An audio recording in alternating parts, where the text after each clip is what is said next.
বিকেলের শেষ আলো ধীরে ধীরে মিলিয়ে যাচ্ছিল। প্রায় সবাই বাড়ির দিকে ফিরছিল, কিন্তু অর্ণব শহরের এক প্রান্তে দাঁড়িয়ে থাকা শত বছরের পুরনো লাইব্রেরির দিকে দ্রুত হাঁটছিল। সে স্নাতক শ্রেণীর একজন ছাত্র।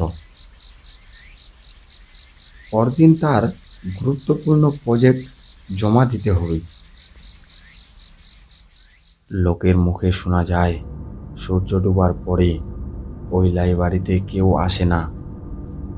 লাইব্রেরিটা নাকি অভিশপ্ত। সন্ধ্যার পর সেখানে গেলে নাকি অদ্ভুত শব্দ শোনা যায়। বই নিজেরাই নড়ে ওঠে, আর কেউ একজন অন্ধকারে হাঁটাহাঁটি করে। কিন্তু অর্ণব এসব কথা শুধু লোকের মুখেই শুনেছে, তাই তার কোনো কথাতেই বিশ্বাস হয়ে ওঠেনি। সে মনে করত এগুলো কেবল মানুষের কল্পনা। তারপর অর্ণব লাইব্রেরির সামনে পৌঁছাতেই একটু অবাক হলো। সে দেখল বিশাল লোহার গেট, পুরনো ইটের দেওয়াল, শ্যাওলা জমে সবুজ হয়ে গেছে। দরজার ওপারে সোনালি অক্ষরে লেখা, অন্ধকারের লাইব্রেরি।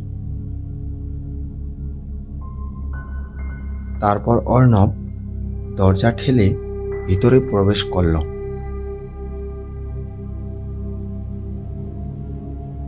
ভিতরে যেতেই একটা ঠান্ডা বাতাস গায়ে লাগলো। তারপর সে দেখল ভেতরে বসে আছেন এক বৃদ্ধ লাইব্রেরিয়ান। সাদা চুল, গোল চশমা, শান্ত মুখ। এসব দেখে অর্ণব একটু মাথা নাড়ল। যেমন পুরনো লাইব্রেরি, তেমনই বৃদ্ধ লাইব্রেরিয়ান। তারপর সে একটু এগিয়ে গেল।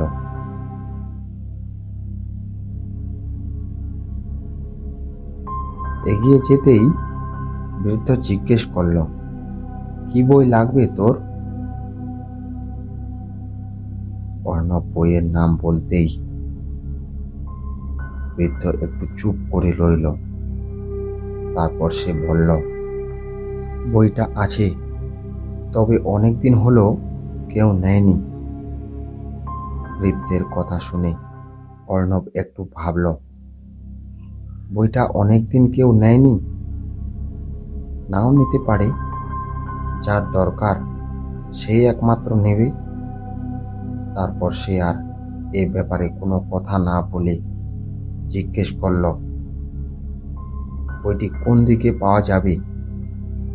অর্ণব জিজ্ঞেস করতেই বৃদ্ধা বলল, উপরের ঘরে রাখা আছে, সাবধানে যাও। তারপর অর্ণব সিঁড়ি বেয়ে উপরে উঠতে লাগলো।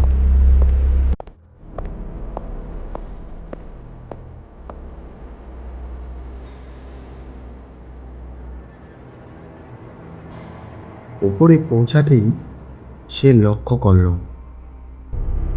করিডোরে একটাও মানুষ নেই, শুধু পুরনো কাঠের মেঝে। হঠাৎ পিছনে একটা আওয়াজ করে উঠল। মনে হলো কেউ যেন পেছন থেকে হাঁটছে। অর্ণব থেমে গেল। শব্দটাও থেমে গেল।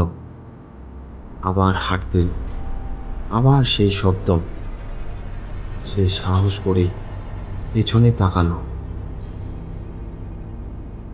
কেউ নেই। অর্ণব কিছুটা ভয় পেলেও সামনে এগোলো।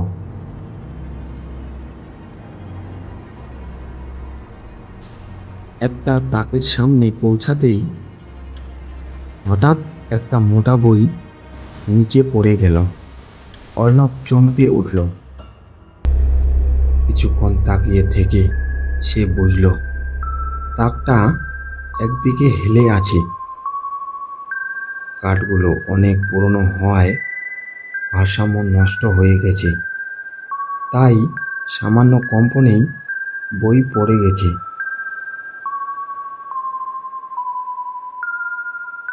সে বইটা তুলে আবার জায়গা মতো রাখল।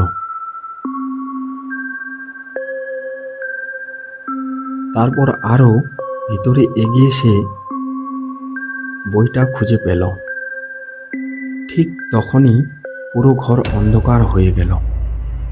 চারিদিকে নিঃশব্দতা। হঠাৎ জানলার বাইরে বিদ্যুতের ঝলকানি। এক মুহূর্তের জন্য ঘরের দেওয়ালে একটা মানুষের ছায়া দেখা গেল। তা দেখে অর্ণবের বুক ধড়ফড় করে উঠল। তারপরেও সে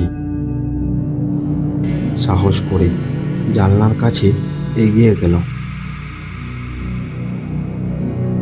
সে দেখল বাইরে একটা বড় অশ্বত্থ গাছ। বাতাসে তার ডালপালা দুলছে। বিদ্যুতের আলোয় সেই ছায়ায় দেয়ালে মানুষের মতো লাগছিল। সে একটু হেসে মনে মনে বলল, ভয়ের অর্ধেকই আমাদের কল্পনা। তারপর সে বই হাতে নিয়ে ফিরে আসতে গিয়েই আবার নতুন ঘটনা। দূরের করিডোরে যেন কেউ ফিস ফিস করছে, এদিকে এসো, এদিকে এসো।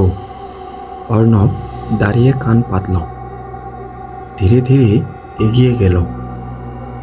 তারপর সে বুঝতে পারল করিডোরের ভাঙা কাঁচ দিয়ে বাতাস ঢুকছে।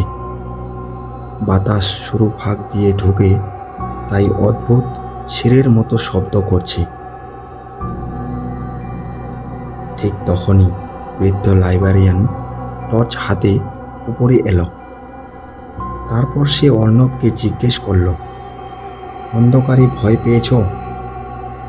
অর্ণব একটু হেসে বলল, প্রথমে পেয়েছিলাম, এখন বুঝতে পারছি সব কিছুরই কারণ আছে।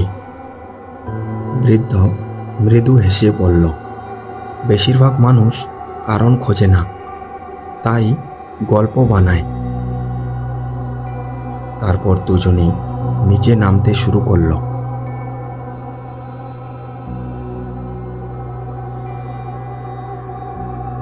নামতে নামতে সিঁড়ির মাঝপথে আবার একটা জোর আওয়াজ, ধরাম। অর্ণব চমকে উঠল। বৃদ্ধ টর্চের আলো ফেলতেই দেখা গেল জানলাটা জোর বাতাসে বন্ধ হয়ে গেছে। সেটা দেখে বৃদ্ধ বললেন, এই শব্দটাই অনেকে ভূতের দরজা বন্ধ হওয়ার শব্দ বলে। দুজনে হেসে ফেললেন। তারপর তারা নিচে এলো।